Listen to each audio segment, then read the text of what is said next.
to our second installment of the Global Blockchain Summit virtual series.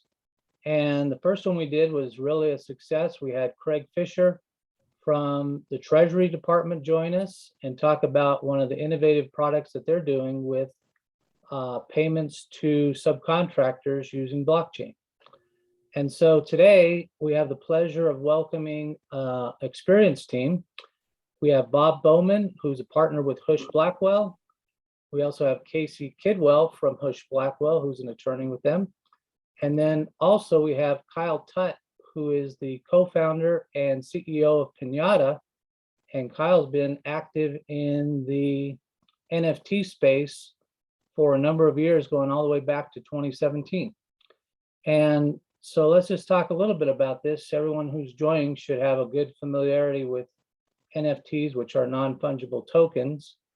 And, really the kickoff to that was on Ethereum and looking at a 721 standard, which has now been updated to the 1155 standard as well, which does series NFTs.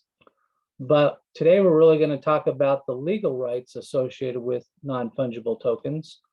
And we'll also discuss the legal lessons learned when contemplating the capture, use, and rights associated with the digital files backing an NFT. And, we have kind of really two segments here. One is the legal side of non-fungible tokens, and then the other side is really the technical or the technology implementation of non-fungible tokens. And so just a little bit of background here. As a partner at Husch Blackwell, Bob's an attorney that counsels clients on a wide range of intellectual property matters. And he's also the co-leader of the firm's Internet of Things group and is really active in a lot of emerging technologies such as IoT, blockchain, and smart contracting. And then we also have Casey from Husch Blackwell, and he's a corporate attorney that works with high growth tech companies in a variety of industries. And he really has a lot of hands-on work in fintech and blockchain-focused companies.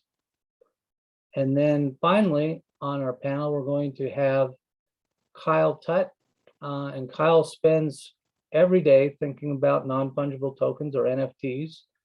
And as the co-founder and CEO of Pinata, Kyle's built a venture-backed startup that has become the home for NFT media. And so Kyle's been in the space, as I said, since 2017, and he's been creating and applying and writing about NFTs ever since. And so now he's looking for the answer, which we're going to be talking about today, is who is responsible for NFT data. So at this point, I'd like to go ahead and turn it over to Bob, and he'll begin the discussion. So Bob, over to you.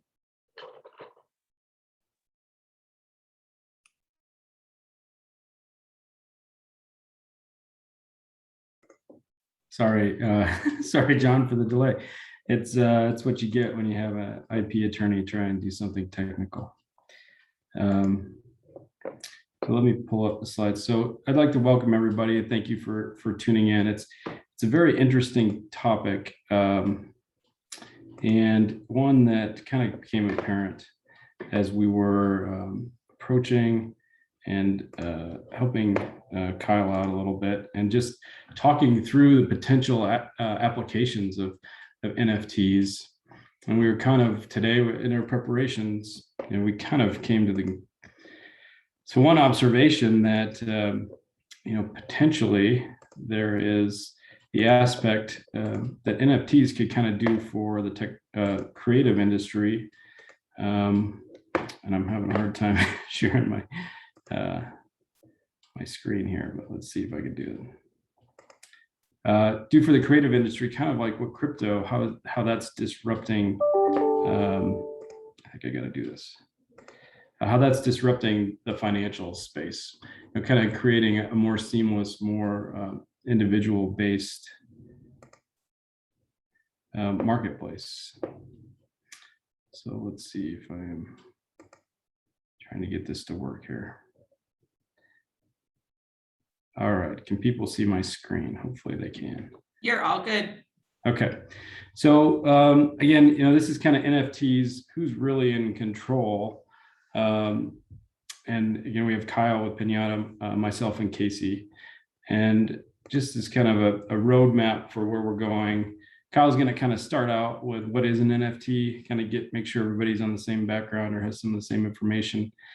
Shortcomings as an active player in the marketplace that he sees, kind of an overview of Pinata and its solution or where he sees its role in solving some of these shortcomings.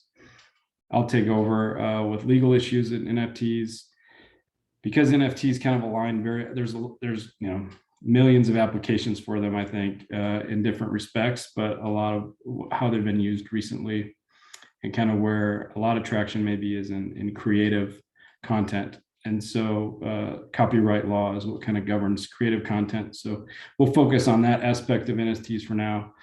And then we'll kind of follow up with an internal discussion between Casey, myself, and Kyle on proposed solutions and some of these shortcomings.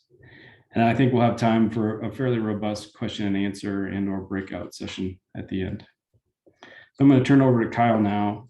He's going to kind of give an overview of what is an NFT. Cool. Yeah. So thanks everybody for joining us. Actually, one of the things I wanted to start off with is a little bit of background on why I'm in the NFT space and why Pinata exists and things like that. So I had actually attended a hackathon in 2017 called ETH Waterloo up outside of Toronto at the University of Waterloo. And that's actually where they launched CryptoKitties, which was the first implementation of the ERC 721 NFT standard in the space. So I've been familiar with the concept for quite a long time and trying to understand it. I actually went back and I went back and tried to find my first NFT that I created. Can you guys see this? Nope, wrong screen. Hold on. Yeah, we can see that, We Kyle. see it now. Yep, hold on. All right, here's my first, this is my first NFT. So I made this in 2018, November 14th, 2018. It was a very different space back then, by the way. People were just testing things, but I also wrote about it. I'm originally from Nebraska, so I was trying to turn corn and land into an NFT at the time, which is funny to think about, but it actually becomes very interesting when you think about the amount of data that flows off of combines and things like that. So anyways, been in the space for a long time, and I've been thinking about NFTs a lot and how do you apply them appropriately. And so what I came to of what an NFT ultimately is an NFT is just the ownership or licensing rights to something. I don't like to try to define it much more than that, because NFTs literally can be anything. The first use case and the one that's obviously become quite popular is on the content or media side, where it's representing, initially it was art, but it's also gaming and all sorts of things since then. But what we knew at Pinata early on is that people were using Pinata to store media and store content for NFTs since 2018. And so we've been able to see people apply it to everything. And that gets us excited because obviously there's a lot of opportunity. But it also means, again, that NFTs are just basically showing the ownership and the rights. You might own the NFT and the data or media associated with it, which is kind of what we're going to talk about here. Or you might just have rights, and the NFT is representing those rights. And then ultimately that NFT can transfer between parties by being sent from one wallet to another wallet, either directly peer-to-peer or possibly through a smart contract or whatever the situation is. So I always define it as simply the ownership or rights of an asset or something like that. Bob, Casey, any comments?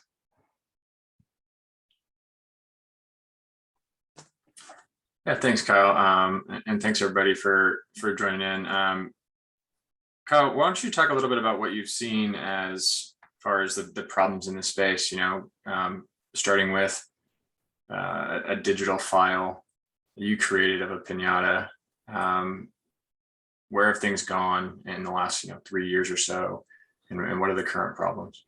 Yeah, so I think one of the biggest misconceptions we saw early was that NFTs are supposed to be permanent. That is something that everybody assumed early on, and it was kind of sold early on that was true. The thing that's interesting, and the reason I definitely knew that wasn't true early on, was that I had created other NFTs, not just that Pinata one I showed, where the images and the files disappeared.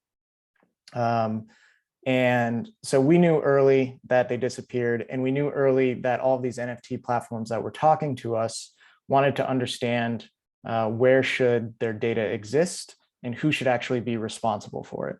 And so there became this problem where content was disappearing. People didn't know where it was, who should be responsible for it. And ultimately, what we did is wrote a blog called "Who is Responsible for NFT Data?" And the way we framed it was, is Da Vinci responsible for maintaining the Mona Lisa? And the answer to that is obviously no. So Da Vinci is no longer with us. The Mona Lisa is currently being taken care of by the Louvre, right? And so when you ask the question or want an NFT to last forever, it becomes very, very expensive to pay for all of that data forever, right? And so what we realized is that you actually need a way to transfer responsibility. In most cases, things shouldn't be lasting forever, actually. And so once you get over that hump, it kind of opens up the way you think about NFTs quite a bit. And what we actually are seeing is people are actually experimenting with how long they should last and not last. But what that brings up is when I talk about who is responsible for it, that means, is the minter responsible for it? Is the marketplace it was minted on responsible for it? Is the buyer responsible for it?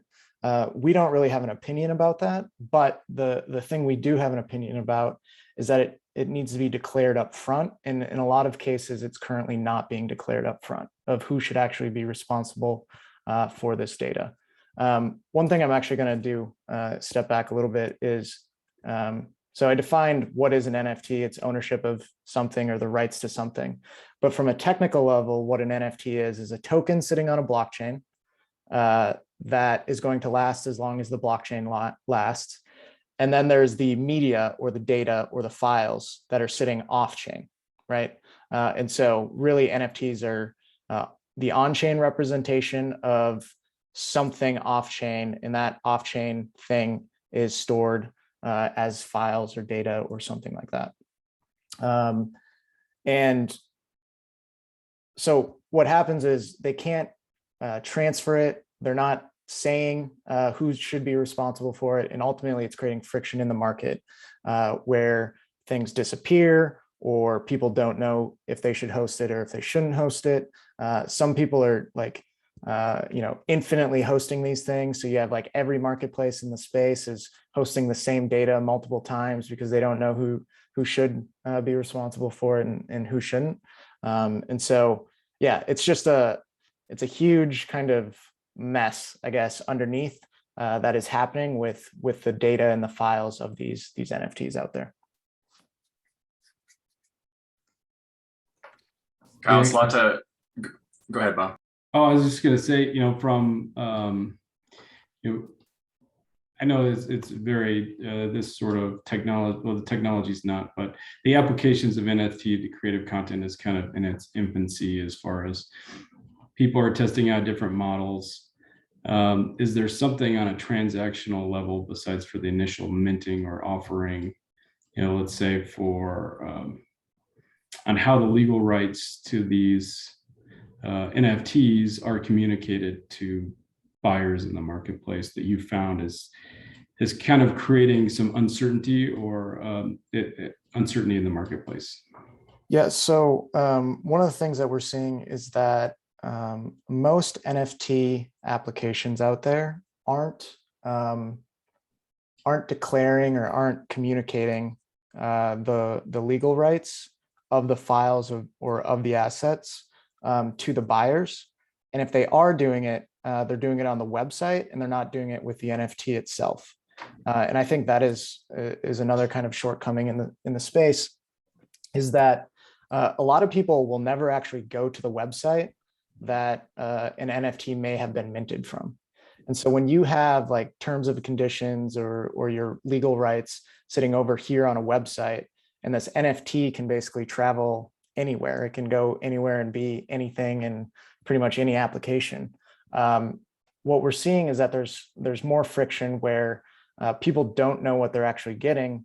And this is at both the consumer level, but also like an application and a business level, where they're trying to understand what can they display, what can they not display, do they have the right to duplicate this content or not duplicate this content, are they able to make derivative works of it, or whatever the rights are of the NFT. They have no idea what it is, and they have no way to find it. And so another thing that we think that needs to happen in the space is that you need to communicate where the rights are. And we believe that they should be in the NFT themselves and not on a website or an application somewhere.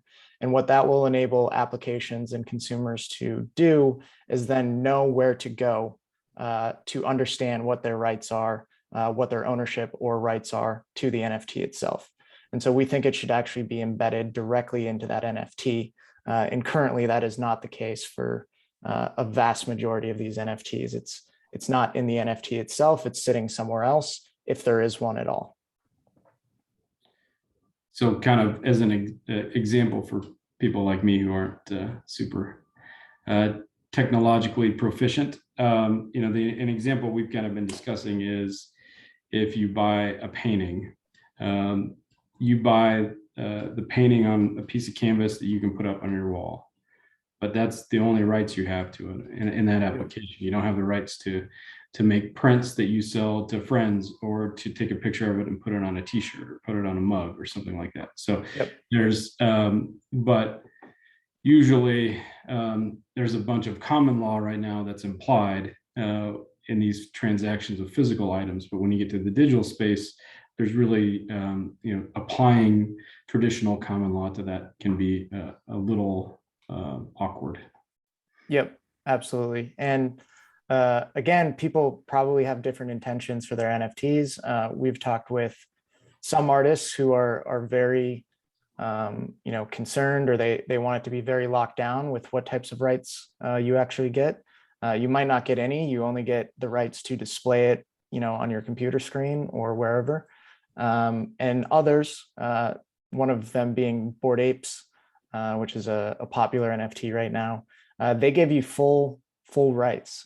You can create derivative works when you own the NFT, and things like that. So it spans the whole gamut. It's just the question that needs to be answered up front is you need to know what those rights are. And right now, most people do not. And trying to embed those into the NFT and clarify that and get rid of some of the large holes in the space would be huge in making the markets more efficient with these NFTs. Kyle and Bob, before we dive too deep into the legal jargon, I want to make a quick distinction, and Kyle, feel free to jump in and correct me. When Kyle has been talking about NFTs, I'm reading some of these comments here, in embedding legal rights, you would be referring to the files that are connected with the NFT, correct? And similarly, the NFTs are not disappearing as long as they're on chain. It's the files are not being maintained off chain. Right. Is that correct? Yep. Yeah. So the NFTs, the tokens themselves, are going to last and exist as long as the blockchain exists. The problem is that you can't store data on a blockchain. You can't store large amounts of data on a blockchain because it's exponentially expensive. And when I mean exponentially, One of the quotes was like a gigabyte of data on the Ethereum blockchain would be well over $4 million. And that was probably when Ethereum was like $800 and not whatever it is today. So to store a gigabyte of data on a blockchain is just impossible and not worth it. And so when you want to start storing large amounts of data, you have to do it off chain. But when that happens, then this who is responsible for the NFT data, that question comes into play and starts causing all these problems. And how does Pinata fit into the? Oh, that's great. What a good lead in. Yeah. So what Pinata is we are underneath what's called an IPFS pinning service. IPFS stands for Interplanetary File System. Not super important, but what is important is with IPFS, we generate what's called a content identifier or a CID associated with all data that is uploaded to us. And the reason that's important is because when you store things on, or when you have a blockchain, you need a verifiable way to prove that the data that's being stored off-chain is what it is according to the blockchain itself. And so with that CID, you can embed these into blockchains or NFTs or whatever the situation is. And we can always prove that the data is what it's supposed to be. Or if it's not what it's supposed to be, we can prove that it changed. And so ultimately that helps us help these NFT applications ensure that parties that are transacting with NFTs are getting what they're supposed to be. And if they're not getting it, we can prove it and then they don't buy it. And, you know, we kind of help with the security and fraud that can happen in the space if the files aren't what they're supposed to be.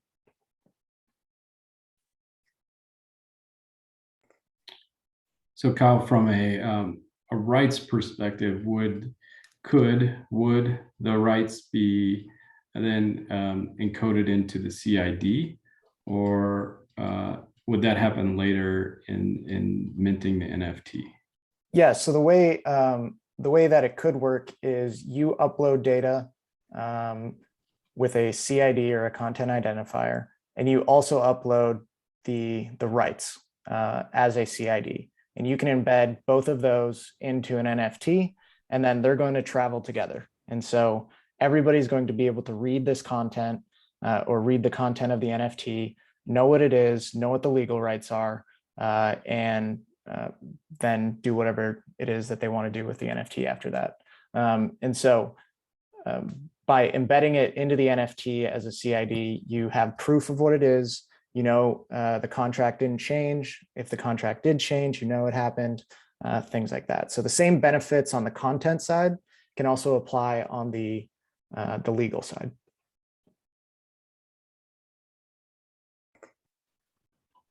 That's great. So I guess I'll probably start kind of getting into some of the legal copyright stuff. And again, this is going to be an overview because, you know, we've seen a lot of the NFT adoption has been kind of in these digital files, graphics, text, those sorts of things. So copyright law aligns very well with that. Let me get rid of this here. So, you know, legal rights and NFT, the rights originate, at least under current law and statutory, common law or contract law. Copyright is kind of a preeminent law when content is involved. You know, sometimes you can get contractual rights, you know, and that's what Kyle was kind of saying is, you know, an NFT could be a license to something. And, you know, that could be maybe real property. It could be something else that might not be governed under a specific, like copyright law or content. So we'll just kind of focus on the content now because I think it's kind of an apt direction. And if we tried to go in every single direction, we could be here for weeks and years. And so the use of these digital files that give instructions to viewers of what the content is. We're going to have those are rights, limits of access, reproduction, and use. So enforcement, right now, if those rights are conveyed within terms of use, then probably a normal court system is really the only way you can enforce that. But if those were embedded, those rights could be limited by the content file hosts like Pinata and others. And so I think on a level, if we could get the rights encoded with the NFT, we could make enforcement and use a little more restricted to the rights you have, but also more efficient from a legal perspective. So what is copyright? So copyright protects original works of authorship that are fixed in a tangible form of expression. The threshold of originality is very low. There has to be some minimum degree of creativity. So on one minimum degree of creativity, if you need a standard, the phone book was not considered copyrightable because there wasn't much creativity in listing people's names and telephone numbers. And novelty is not required. So some of you may be familiar with some patent requirements. Content is just our copyright is just the expression of an idea. So the expression can be original, but it doesn't have to be new. You could express the same idea in a different way, but because you've done it in a different way, that right's protected. Fixed in a tangible form. It can mean written down or saved on a hard drive. So the file itself is generally covered by copyright because that's the tangible form of expression for these digital files. Again, copyrights protect expressions, not ideas. And most graphic designs contain original creative works subject to copyright protection. So it's pretty apt for kind of these trendy NFTs right now. But because copyright applies to different works, I think it'll apply at different levels for NFTs. So literary works, pictorial works, graphic works, software itself. Sculpture probably is not an NFT, but it could be. So the people who bought NFTs of tweets, those would be potentially literary copyrights. The graphics, the CryptoPunks and Bored Apes, those would be copyright as well. Videos, music, a lot of the things that are being shared digitally now, and the rights are kind of not well distributed, are all subject to copyright and protection. So they align well with moving to a more decentralized NFT sort of access and rights use. So just sometimes it's easier to say what's not protected by copyright. He entitles names, short phrases, slogans. The font style is not, unless it's very artistic. So ideas, procedures, methods, those are covered by patents. So that, it's really just the expression, which is really kind of where these NFTs are focused. And potentially, I know there's some movement in digitizing rights to patents, and that could be a whole other discussion. But conceptually, an NFT could probably be applied to a patent as well. So what protections do copyrights provide? And this kind of where, this is where we get into kind of the meat of this discussion is, copyright protection. In law school, they always described it as a quiver full of arrows. So I'll go through what the individual arrows are, but with a copyright, you could pull out one arrow and you could give that to somebody. You could sell the whole quiver of arrows that gives someone all the rights. But each one of them can be licensed and or sold individually.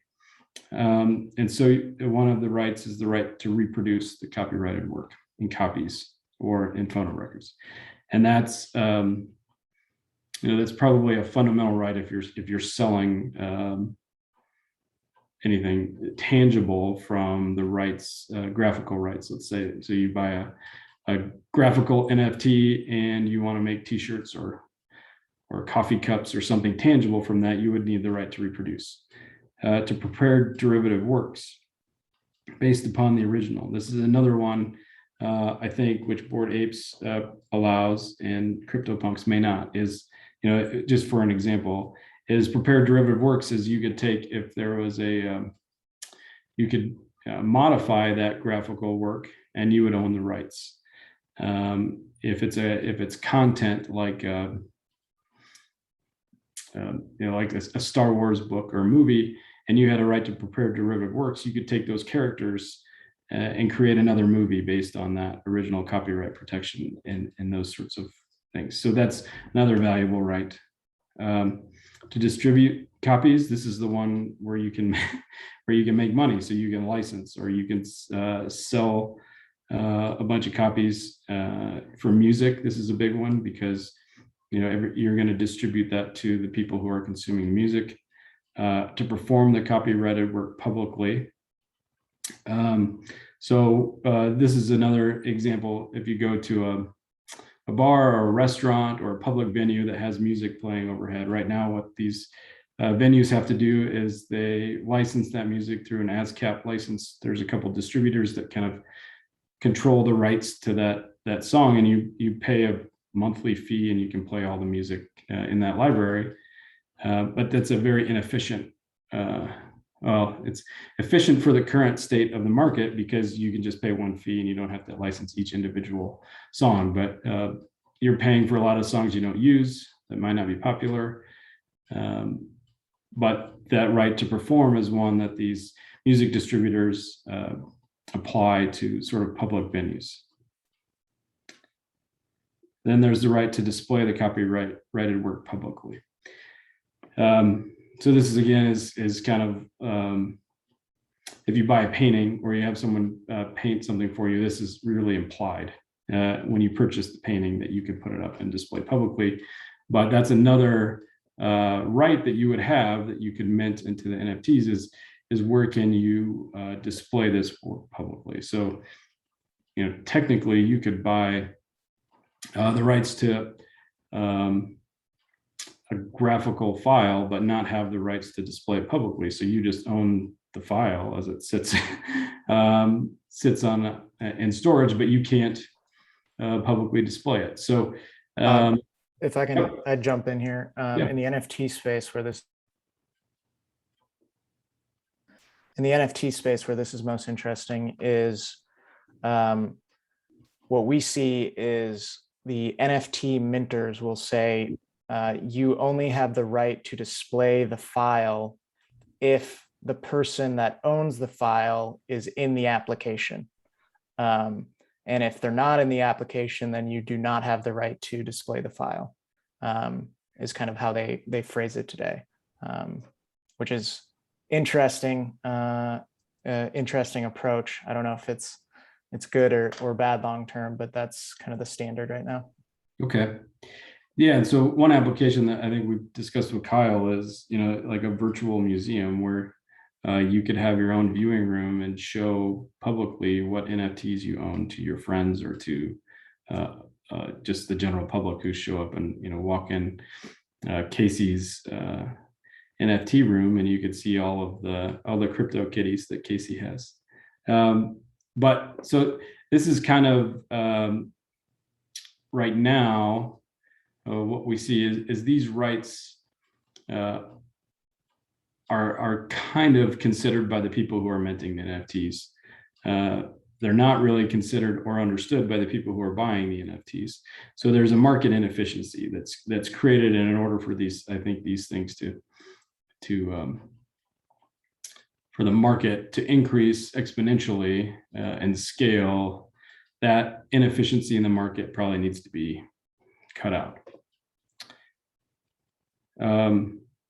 So there's some other interesting things, but copyright notice goes to the protection of copyrights and the ability to get statutory damages. And right now, just implementing that into a work as you mint the NFT could help it create additional value in the NFT because you would have the right, or the subsequent purchaser would have the right to seek statutory damages, because otherwise you'd have to show what the actual damage to you was, and sometimes that's hard. Registration of copyright. So in order to enforce a copyright, it has to be registered. You don't necessarily have to register it because you have some common law rights, but in order to bring an infringement suit, you have to file a registration. And again, that's sort of some government inefficiencies entered into the system, but right now that's kind of a hard inefficiency to get rid of. So that's kind of, it's what rights do you have? And then once I have those rights, how do I enforce them and how do I keep them?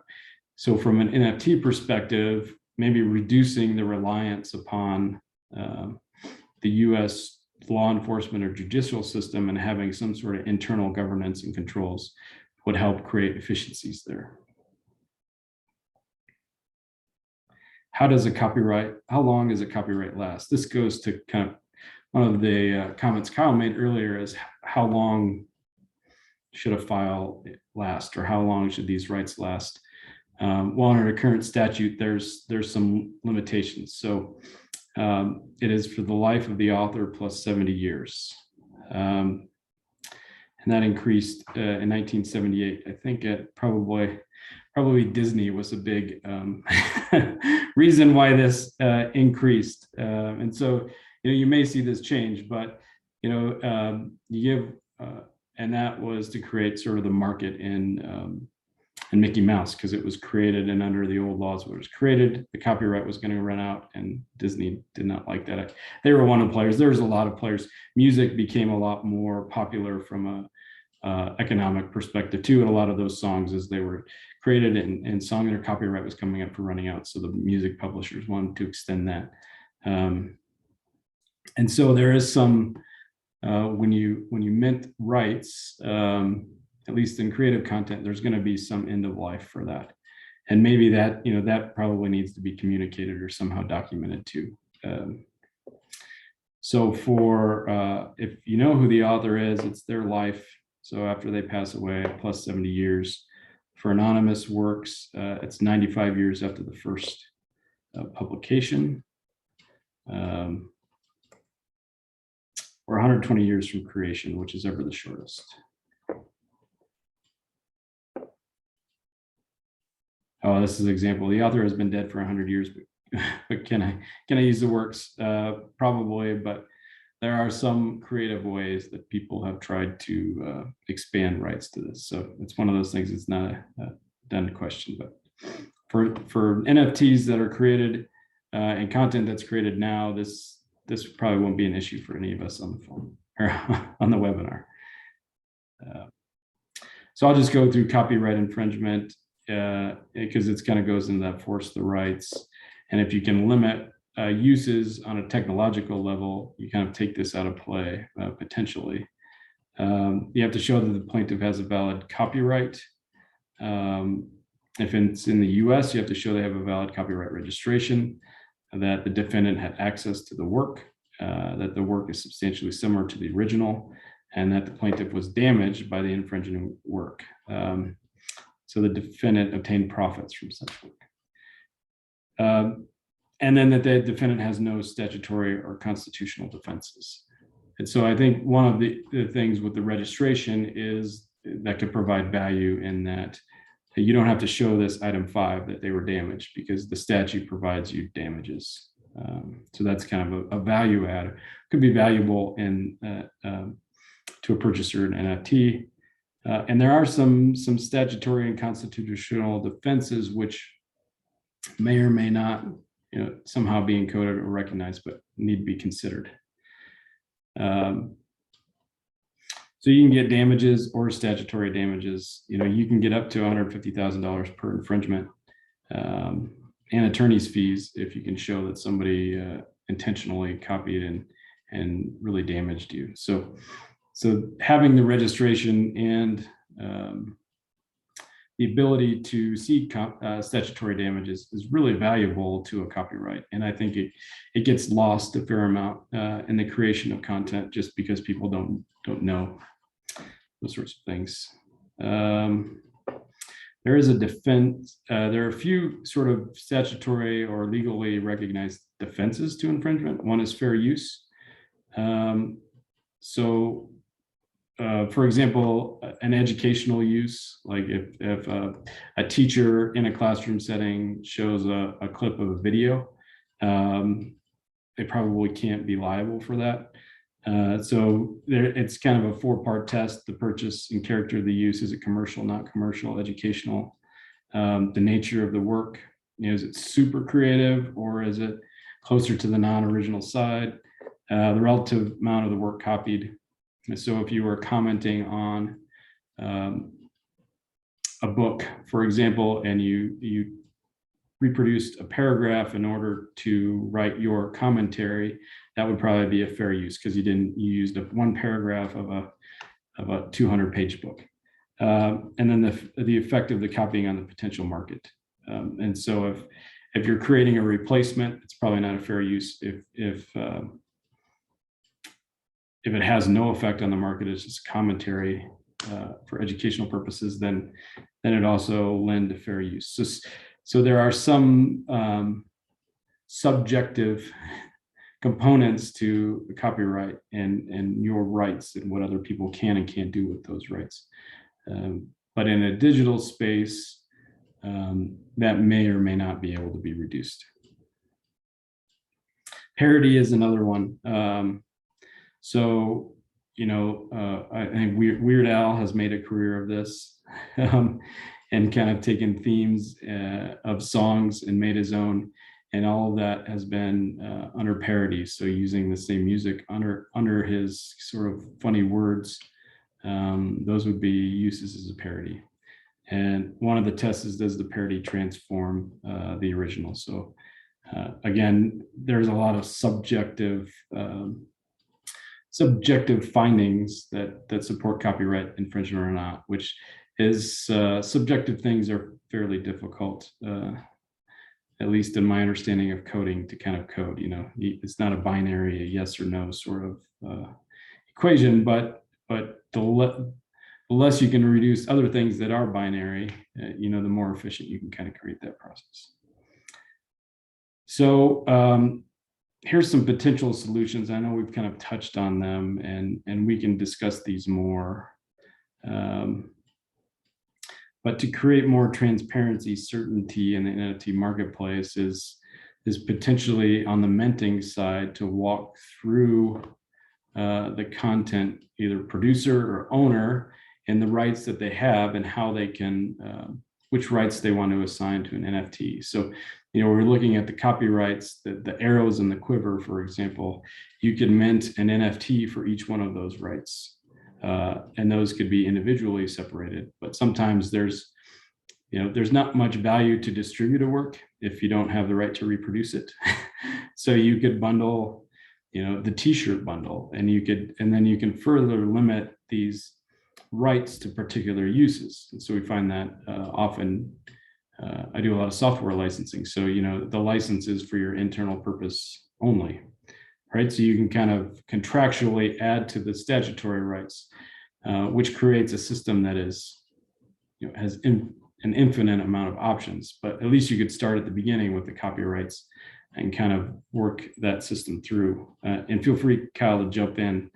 But a lot of inefficiency in the marketplace is the rights aren't necessarily documented in the NFT and then communicated to a purchaser. So if you're just creating, if you're just buying a digital file that you can put on your wallpaper of your computer, that probably has less value to you than buying that same graphic that you could reproduce and put on a t-shirt or a mug, or to create different characters based off that characters, or different, the pirate person, or being able to have the derivative work as well. So I think that was one of the things we were discussing earlier. And Kyle, I know you had some thoughts on that, so I'll bring you back in here on that topic. Yeah, for derivative works, I think the most interesting thing happening in the space right now is what Bored Apes is doing. And so what Bored Apes came in and did is they created an NFT of an ape. It's just a simple image. So you have the token and then you have an image of an ape, right? And what they said is that the rights, you have full rights to create derivative IP and to generate revenue off of that ape that you bought, as long as you hold the NFT. And so what it's enabled in the space, and what's been so amazing to watch, is that the owners of these NFTs then take the ape and turn it into their own little, I guess, business, if you will, where they are creating 3D models of the ape, and the ape is walking around and is an avatar in a game and things like that. Or they're generating, t-shirts, or they're mixing an ape with other assets that maybe they created. So basically it's giving them the rights to the intellectual property of the ape itself, and then allowing them to do whatever it is that they want to do with it. Now, conversely, with CryptoPunks, I'm pretty sure that you can't generate any revenue off of the intellectual property of a CryptoPunk. And then with Meebits, which is a CryptoPunks, the company that created CryptoPunks also did Meebit.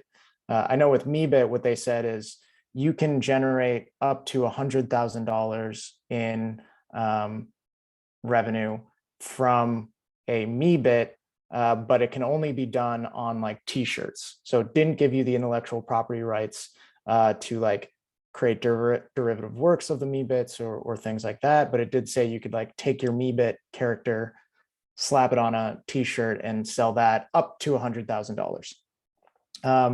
And so what we've seen with Bored Apes is like the community has exploded. They're super active. People are asking other people to create new and unique versions of their Bored Apes, and it's really creating, quite a community.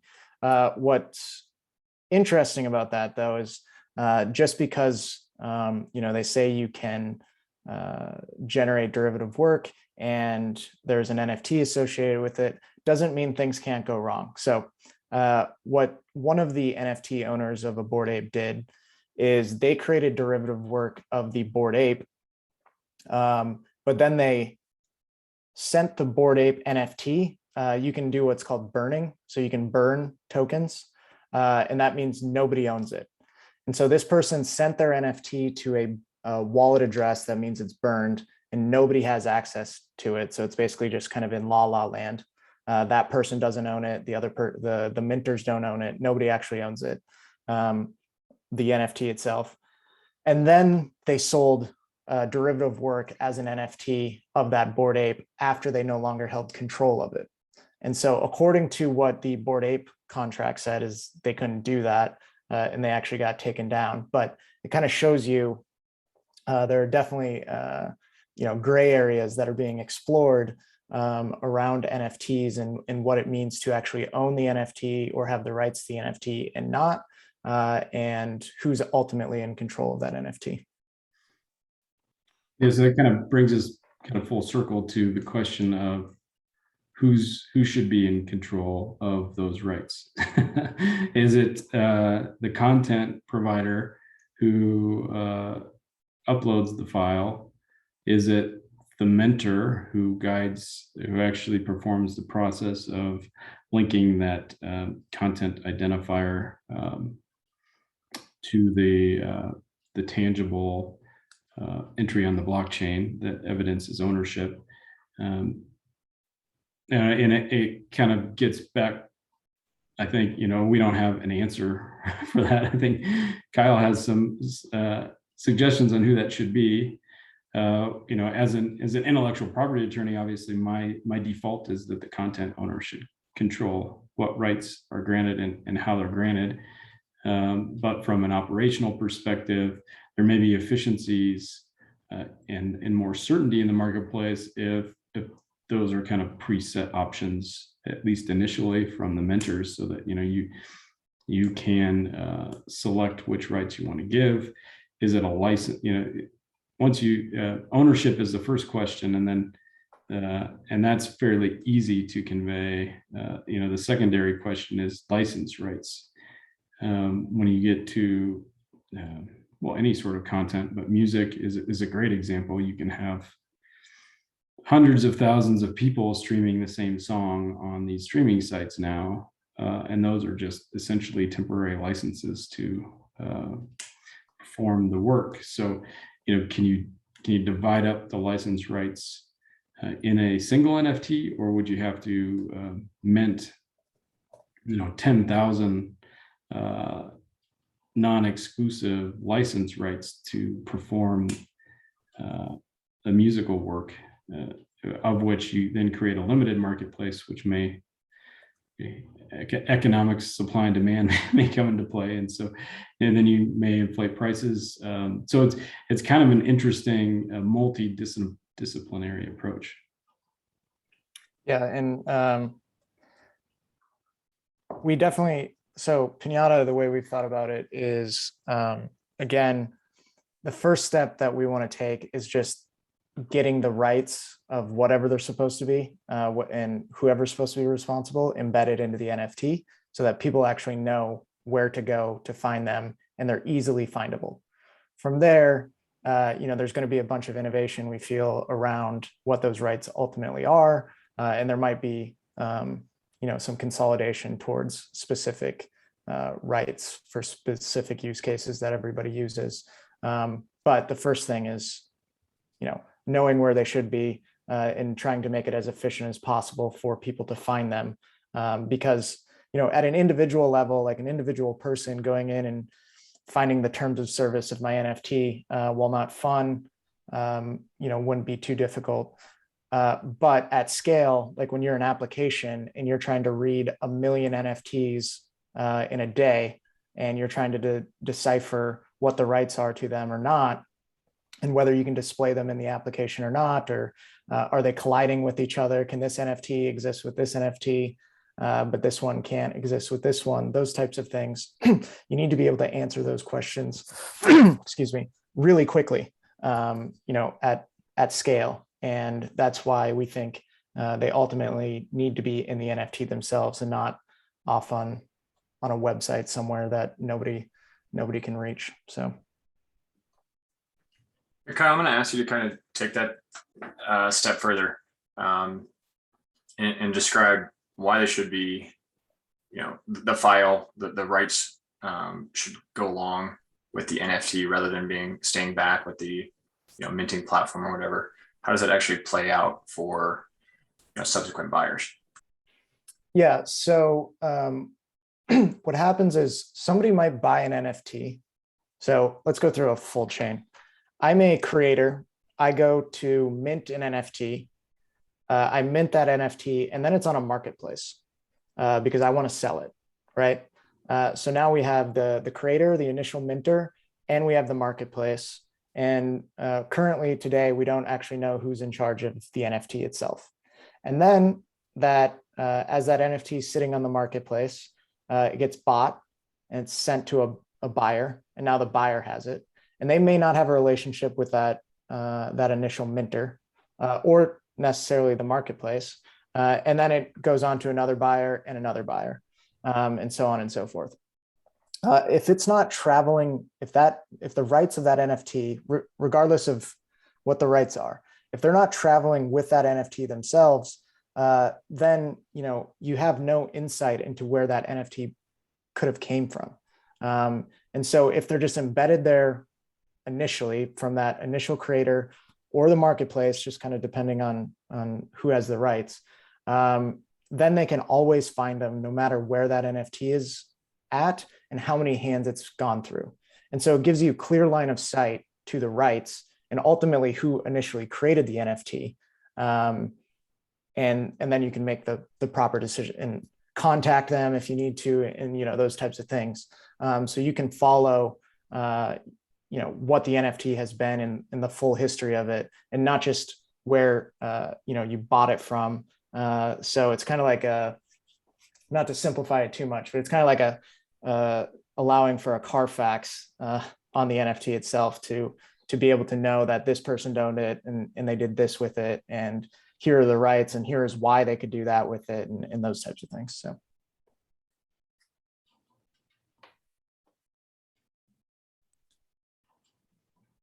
Okay, I'm going to kind of jump in here a little bit and ask a few questions. So in the group, how much experience does everyone have with regard to physical assets or property and, these bundle of rights that Bob had mentioned here? We have a pretty good familiarity with that.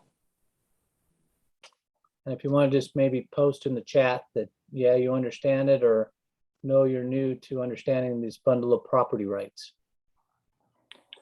And then while you're doing that, the one thing I want to talk about a little bit here is, I know that there's been some mention in the chat about, being able to work with the USPTO, which is the Patent and Trademark Office of the United States. And so Kyle and Bob, do you see where you might be able to, at the initial minting of the NFT, be able to, connect with the USPTO and potentially, file for a copyright at the initial generation of the NFT, and get your thoughts around, really diving into protecting a lot of this bundle of rights? Yeah, I mean, I think there'd have to be some interaction or some willingness on that. It's the U.S. Copyright Office handles the copyright registrations, and it's a very simple process right now, but it could easily be automated because probably a lot of the same information is going to be collected when you're minting an NFT. And so that definitely could be a way to create an efficiency, is to create some sort of interaction with them to do the registration. Right now, it's a manual form they have to fill out and upload at the specimen or the digital file. But I think that's great thinking along the lines of what could be accomplished and how to best protect those rights. And it could be an offshoot on the minting process. The minter could provide, have you registered? Are you interested? Here's a link, on a very basic level. Here's a link to go do it. You can go do it and then post your registration number. And that registration number that's stored by the U.S. Copyright Office and linked to your work could then be minted into the CID, which is posted on the blockchain with the NFT. Okay, and the other question I'd have then as a follow-on to that is, with respect to international copyright protection, we're talking a lot here about U.S. copyright protection. How do you see that playing out? Because, NFTs are obviously going to transmit anywhere in the world and be accessed that way. So what's your expectation around international copyright? So that's an interesting question. The good thing about copyright law is there is a international treaty called the Berne Convention, which most countries are party to, and so it automatically gives you the same. And that was another reason the Copyright Act was updated in 1978, was to align U.S. copyright law with more international copyright law. But it allows you to enforce your U.S. copyright in anywhere in the world that are parties to this convention. And so from a enforcement and rights perspective, as soon as you establish rights in the U.S. under common law or statutory registration, you are protected throughout the world. So it's not like patents where you have to go to, if I want a patent in Europe, I can file one off my U.S. application, but then I have to file a separate application in Europe. It's like once you have your rights established, copyright rights established, it's protected throughout the world just through being a party to that convention, the Berne Convention. And but another reason that embedding these in the NFT and having the file hosts like Pinata be able to kind of manage the access and use of those files based on the instructions in the NFT is you create that efficiency. So I don't have to, if someone is infringing my copyright in the Czech Republic, I don't have to go find an attorney in the Czech Republic and sue them in the Czech Republic. You kind of create the fence around the rights from a technological perspective. Okay, and then a follow-on question. I'm just going to post something in the chat here real quick, and it's around, a natural language smart contracting template that talks about, the ability to continue to transfer all of the rights to, subsequent purchasers of the NFT.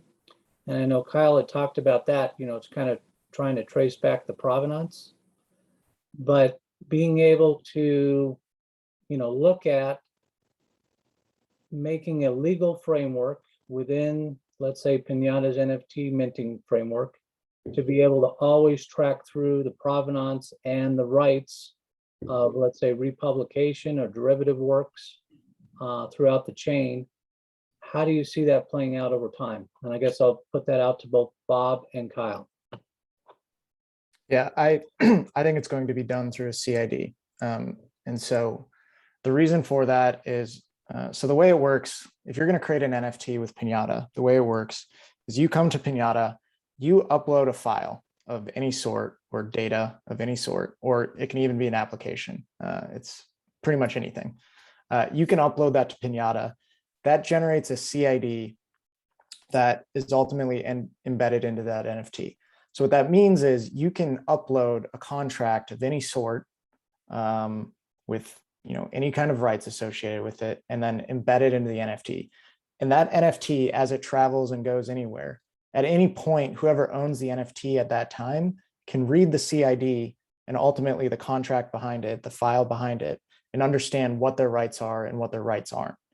And so the other thing that's going to happen with that is, because that CID is unique, once there are standards that are happening, everybody's going to know that this CID means this, and we don't even need to read the file itself because it's already been standardized. And so you're going to have a really easy way to know what the rights are, and it's going to follow the NFT and transfer with it, no matter who the owner is, and you're going to have the ability to follow those rights. And so one more thing, it doesn't have to be in the token itself. There's a couple of reasons for that. But number one, it's too expensive to put rights into the token. I've had a little bit of a conversation over in the chat about this, but again, it is extremely expensive to put stuff in the token itself. Really, the token, all it's saying is, here's who minted it. So here's the wallet that minted it. Here's the wallets it's been in, and here are all the timestamps of those transfers and when they took place and all that kind of stuff. That's really all an NFT shows. Everything else is going to happen off chain, and you're just trying to reference it on chain some way so that you have proof of when it happened, who did it, and those types of things. So this is kind of, and I'll, John and Kyle may have input here, where a smart contract like that may come into play is in the commercialization of NFTs. And so there's one aspect of which rights do you have in it, and then there's other commercial aspects of commercializing that IP right. And so for like music, for example, I may own an NFT in a song that I create. It's probably not going to be a good song. The sales are probably going to be horrible, but I could establish rights through in an NFT, and then maybe through a smart contract link the distribution or the reproduction rights to another party through one of these smart contracts, where the item being licensed is the underlying file of the NFT.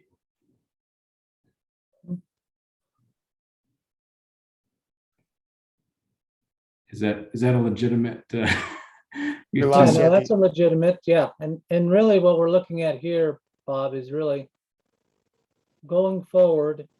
When we originally mint the NFT, it's going to have a life expectancy that can be very long here.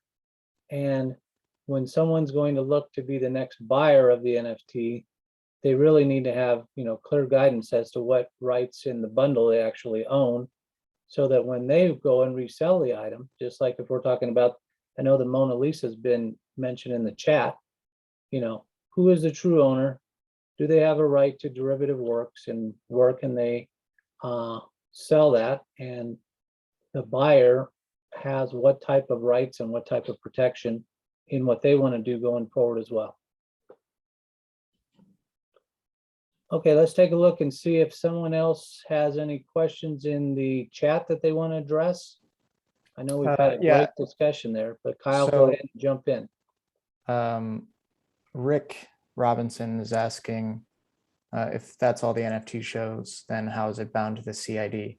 So when you create an NFT, you're creating a token, and then within that token, there is basically references to the CIDs. So you have the token that's being created, and it'll say CID1, CID2, CID3, etc. And so you can basically have lists of that, but it's a CID is just a very small, I think it's 28 numbers or something like that, very small. And then that can reference basically an infinite amount of data. And so that's how these NFTs are being constructed. They call it it's the NFT and then NFT metadata. And I can, I'll go grab a blog real quick that we have around this, but that's how they're constructed.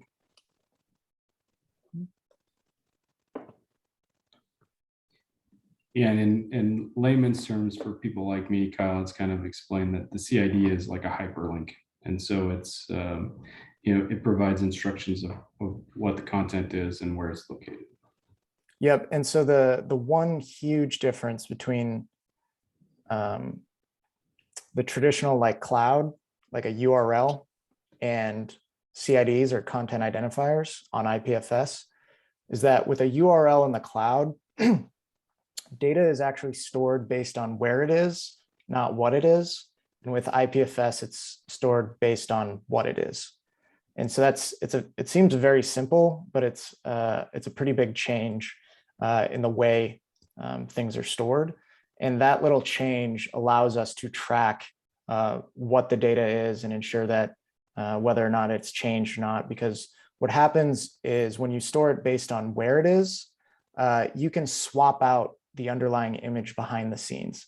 And this actually happened in the NFT space, where an artist basically did an art stunt, I guess, where he did what was called a rug pull. And so he generated an NFT using a URL. So it was an NFT with a URL instead of an NFT with a CID. And then what he did is once it's sold, he was able to swap out the image, the artwork behind the scenes, and put up photos of rugs. Because with that URL, there's no way to know what the actual file is behind it. So if you have a URL that says like kyletut.com/potato, it can have a potato behind it, but then I can also link kyletut.com/potato to a banana if I wanted to, right? There's no actual way to prove what the file is supposed to be behind the scenes. And so with a CID, you're taking care of that problem. Perfect. There's one other question I was going to kind of highlight here. It came from Michael Jones, and he's talking about standards so that all NFTs going forward would have those rights included in the NFT. So I guess the question I'd have for you is, there's standards bodies out there, ISO, IEEE. I know they've been doing some work around standards in the blockchain space, but have you, Kyle, or any work with Husch Blackwell done, to look into standards for, how these NFT rights get minted at origination? Yeah, so to this point, we have not pushed on standards, just because number one, it's still very early, and this space has moved at lightning speed within this last 6 months. So if you had asked me, should should you be able to change the underlying data with an NFT 6 months ago, I would have said no. Today, I will say yes, but I will say yes with the idea that you need to know what it's been changed to and what the old data was. So you need a history of the change, right? It's append only is really what NFTs need to be, where you're always adding. If you are changing, you're never taking away, so that you have the history with it. And so I'm saying that because 6 months ago, the majority of NFTs were just images, and a lot of this stuff wasn't that complex. But now, because an NFT can represent a full application, it's a lot more complex. You need to be able to update stuff. Things change, all that type of stuff. So I don't necessarily think that standards can be set and followed by this space yet, but I do think that the space will find some best practices, and then once they've done that, once it's kind of a little bit clear on what they're going to be, then I think you can actually start standardizing it. Yeah, and from a legal side, I mean, we have the standards and the, what copyright rights exist, right? In that example. And standardizing it to, and this is kind of what we talked about too, is should the mentors be the ones who dictate to a content owner that this is all that you have to grant all of these rights, or you have to grant, or you can't grant these rights, or you have to grant a derivative works license to every NFT that you mint. I mean, it's from a IP lawyer's perspective, that standard should be left to the content provider. Although from kind of an economics perspective, creating some efficiencies and like creating certain bundles or predetermined rights that could be bundled into an NFT would provide efficiency for mentors, content owners who may not be experts in copyright law, and customers who may or may not be experts in copyright law. I did see a question. I'll just mention it real quickly. So I always get confused because when I say a smart contract, I mean a smart legal contract, which is different than a technological smart contract. And so my example previously was a smart legal contract, which probably sits off-chain in an application and is managed there. But the NFT linking to that would be a way for a licensee to verify that the NFT would be the verification that the owner has the rights to grant through that smart contract. Perfect. Smart legal contract, excuse me. Yeah, and I'm just pressed enter, but smart contracts aren't really that smart. Smart contracts on a blockchain aren't that smart. They're really just if-then statements of like, if I send money to this smart contract, then you will receive this NFT. Like that is, I'm simplifying it a little bit, but that is the extent to what smart contracts can really do. They facilitate. So if you have a wallet here and a wallet here and a smart contract sitting in the middle, it's basically, just think of it like an escrow system that can happen, instantly, but it just facilitates basically transactions between two people. And that's really all smart contracts do. Any of the like legal information around what that smart contract is doing and facilitating is going to happen off chain for the most part. Yeah, no, I appreciate all that insight, and I agree with you that smart contracting, has its limits, and natural language smart contracts are a different animal that can really tie into the NFT that's on chain. But that would be a deep discussion that we could have, at a future seminar here for sure. So John, do you think it's apt now kind of for the last 15 minutes or so to break out in a couple breakout rooms and the technology and legal sort of divisions that people could come and we could talk. I think Casey and I could be in the legal space, and obviously Kyle's in the technical space. Yeah, I think that'd be a great thing to do at this point, Bob, because I feel like, we kind of have two different types of participants here. people that are very interested in talking to Kyle and learning about the technology underlying NFTs. And then we also have a group that's really trying to understand, how are the rights documented and how do the rights flow once an NFT is minted. So if you want to go ahead, Laura, and create 2 breakout rooms, and one will be the technical discussion and the other one can be the legal discussion, then we can just take 15 minutes and go into those breakout rooms and really have more of a one-on-one, person-to-person discussion. Yep, so I have these rooms ready. They will be self-selecting, so you can pick which room you want to go into, and you can also jump rooms if you want to switch. If for some reason your Zoom is not updated and you need help being put into a room, you can just type in the chat which room you want to go to, and I will manually move you into that room. But I am opening the rooms for you now. And then we'll kind of jump back here and wrap up just for 2 minutes when we're done at the bottom of the hour. And I guess I will put you, our presenters, into your respective rooms. Yeah, thank you. You're welcome.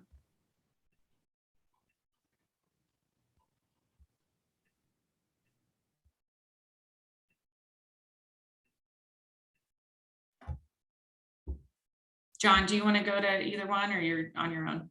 I guess I'll jump into I'm going to do both rooms, but let me jump into the legal one first, and then I'll go into the technical. Awesome.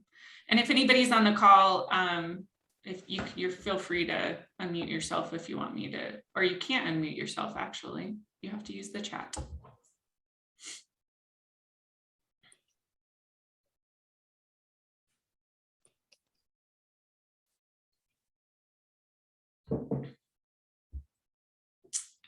Okay, so I got John. I will move you into the technical room. Then when you're ready to switch, just come back into the main room.